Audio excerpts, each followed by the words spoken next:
یہ ایک مختصر دعا ہے. اگر جس کو نیند نہیں آتی تو رات کو اکثر جو ہے آج کل کے حالات ایسے ہیں جو پریشانی کی وجہ سے نیند نہیں آتی، نیندیں اڑ جاتی ہیں.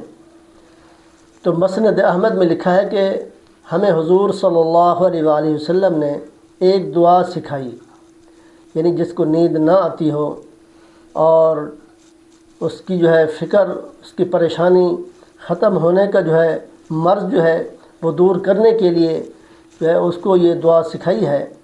وہ دعا یہ ہے کہ بسم اللہ اعوذ بکلمات اللہ التامۃ من غضبہ و عقابہ ومن شر عبادہ ومن ہمزات الشیاطین ان یحضرون. بسم اللہ اعوذ بکلمات اللہ التامۃ من غضبہ و عقابہ ومن شر عبادہ ومن ہمزات الشیاطین وان یحضرون.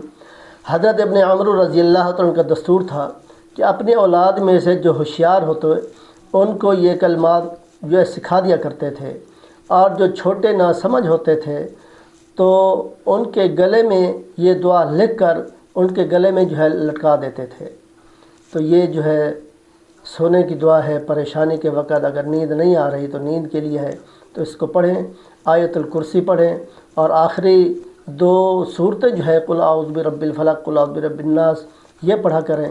تو انشاءاللہ اللہ پاک جو ہے اس کے شیطانی تمام شر سے محفوظ اس کو فرمائیں گے اور اس کو نیند آ جائے گی، سکون ہوگا. دعا ہے اللہ تعالیٰ عمل کی توفیق عطا فرمائے.